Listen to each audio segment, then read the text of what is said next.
Well, hello friends, and welcome to another Ask Zach. Today we're going to take a look at brown Fender amps, and specifically what I call the fire-breathing brownie. This is the Chris Stapleton 62 Brown Princeton, which I think is just a killer, amazing little amp, to the point that I asked Fender to send me one. You know, I'm not really a review guy, but every once in a while something, gets the best of me. And I love brown Princetons, and had kind of been looking for one. And then Fender came out with this, and I thought, well, let me check one out. So now I don't want to give it back. So it's really great. So we're going to talk about the Stapleton Princeton, a little bit about the lineage of the Princeton up to the brown version.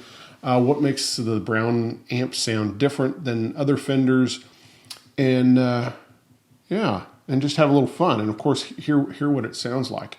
So while you're thinking about it, if you've been enjoying the show, please hit subscribe. If you enjoyed the video, please hit the thumbs up. Also, I really appreciate people supporting the channel. There's multiple ways. There's tip jar information in the description. There's merch like this, Ask Zach amp schematic t-shirt. There's Friends of Ask Zach, a way to support the channel on a monthly basis. So really appreciate that. So let's dive in. So my first exposure to brown amps was I had a 62 Brown Deluxe. And I got that when I was in high school. And it was a cool amp, but I could not get along with it because the Brown Deluxe is kind of different from the rest of the brown amps in that it is very percussive and woody sounding, and guys specifically get them because they want that kind of a mini Marshall Plexi sound. So because of my experience with that Brown Deluxe, I kind of wrote off brown Fenders. So all through the 90s and 2000s, whenever I'd see a brown amp, I was just like, no, thank you, no, thank you, no, thank you. So that was up until my good friend Austin, who I've talked about on the show before, he started getting all sorts of brown Fender amps. Now, he got a Brown Deluxe, and I was like, who cares? But then he got a brown Princeton that I played through, and a brown Super, and a brown Pro, and all these amps, I was just floored by them because they were kind of like the blackface amps, except the high end was kind of pulled back, and it had more mid-range. And now in hindsight, I can say, okay, that's what I've been trying to do to my Blackface Deluxe Reverb. I clipped the bright cap and put a Celestion Vintage 30 in there. Why? Because I'm trying to tame the high end and give it more mids. So the brown amps kind of have that in spades. They do that quite well. They have kind of a raw, mid-range forward kind of sound, but they're still closer to me. They're closer related to the blackface amps than the tweeds. So they have and they're super. They really cut through the mix well, again because they have a nice forward mid-range. So just to cover a little bit of the lineage of the Princeton and how it kind of changed in the lineup. Was originally it was the step up from the Champ, which of course the Champ was the bottom of the line, student model that had a single output tube, was 5 watts, had a volume control and a single input. That was it. The Princeton, the Tweed Princeton, was a step up from that. They added a tone control and had a bigger cabinet, but it was still basically the same, 5-6 watt amp. Then the amp above that, starting in the mid-50s, was the Harvard, and that was the lowest amp in the lineup that had 2 output tubes, so they could put out more like 10 watts. And that was kind of the way it was until the brown Tolex amps came out, and all of a sudden the Harvard disappeared, except for a few stragglers that are actually a mix of Tweed Princeton and Tweed Harvard parts. And so you have these Harvards that just have a single output tube, and they're quite rare. But the Harvard was pretty much eliminated, except for those stragglers, and the Princeton took its place with 2 output tubes, and they added tremolo. So it's kind of like a Tweed Vibrolux, really. But and these amps are wonderful. They just have a wonderful sound. And Dave Hunter, who's written many guitar books and writes for Vintage Guitar Magazine and Guitar Player and on, he wrote a full article on the Brown Princeton. And in it, he says the only thing that holds these amps back from being great club and stage amps is the speaker. And he even says, get a new baffle for it and put a 12 in it. And boy, howdy, that makes all the difference in the world. Once you play through one of these, whether it's an old one or the Stapleton, with a 12-inch speaker in it, it's a whole new animal. I mean, it just really, the amp has so much more power and authority and volume. It's just able to, to play with a drummer and able to be so much fuller sounding. So yeah, then of course you go from this to the blackface amps, which kind of go down in volume, and of course they add verb. But these amps kind of have a following. Besides Stapleton, there's also like Jimmy Vivino has been a big fan of these, and a lot of guys really love these amps, and they're great. So let's just hear it some. So I'm going to play a little bit of, let's hear that tremolo. And the tremolo is the bias variety. So instead of being like the little opto, cell that's like in the blackface amps, it's actually changing the bias of the power tubes to create tremolo. And what you get is just a much more sophisticated, nicer sounding tremolo.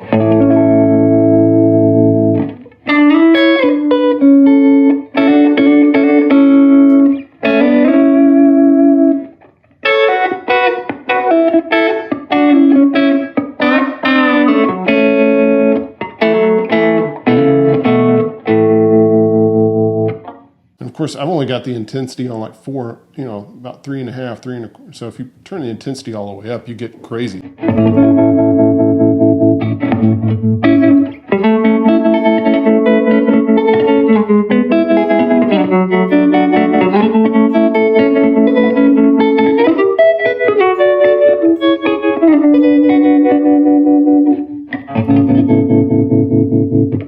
And you can get really fast.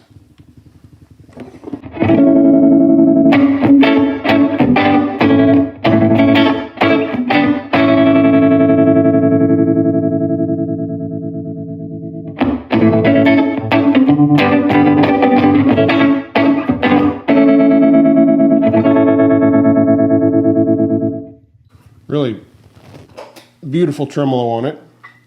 I've got the volume at 4 and the tone right up in the middle.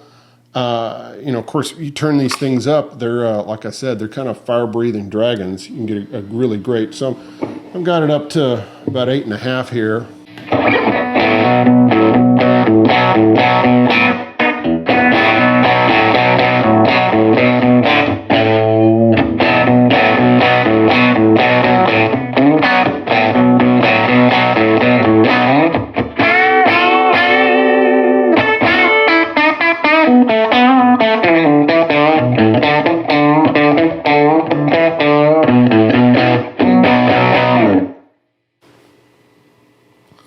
What's not to like about that? We're going to get it back to 4 now. Tone control is great. You can, so.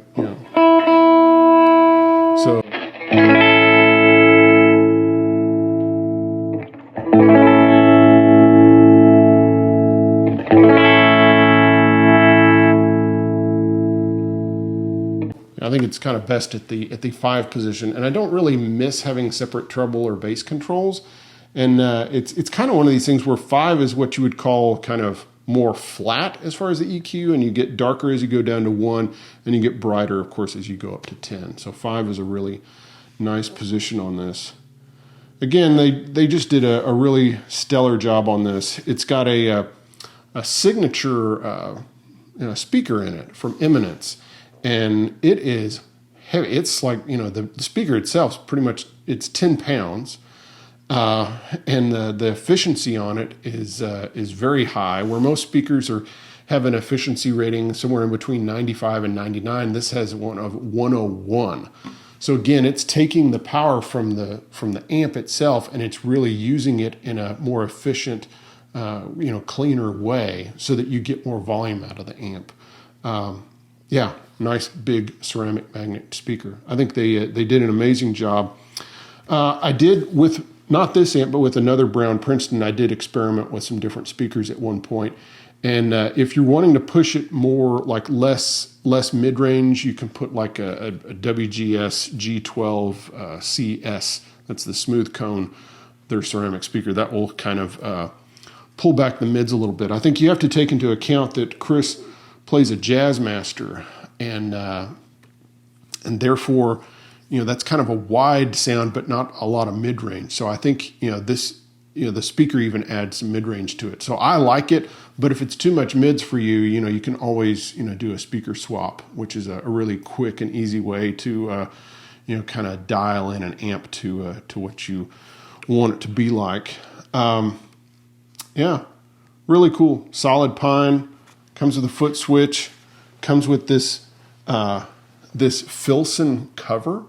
This is the nicest cover I've ever seen come with an amp. And kudos to Chris and to Fender, because, no offense, but a lot of amp covers are kind of glorified shower curtain material. And for them to put a really high quality amp cover is really a nice touch. So kudos to them, because many times with my amps, I end up buying new covers. I get, padded covers that will actually protect the amp when I put it in the back of my car or in a van or something like that. So, mega kudos to Chris for making them put a nice cover with the amp.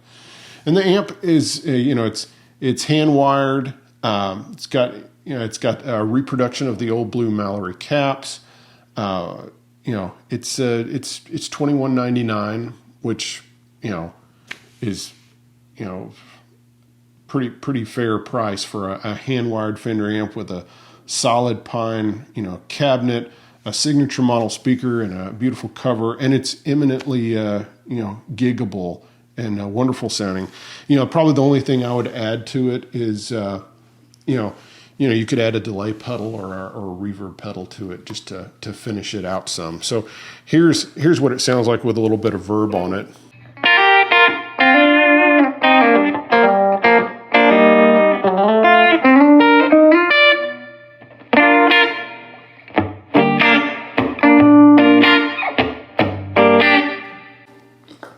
And then this is what it sounds like with a little bit of slapback delay on it.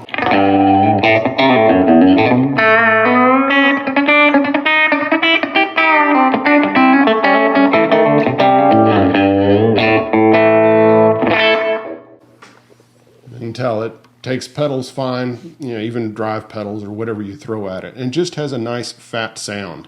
And it's a match made in heaven with the Telecaster. So mega kudos to Fender for making this really, really cool amp, the Fire Breathing Brownie. All right, guys. Well, I hope you've enjoyed today's episode, today's look at the Brown Princeton, the Chris Stapleton signature model amp. Hope you will go check it out. It's a great one. See ya. Bye-bye.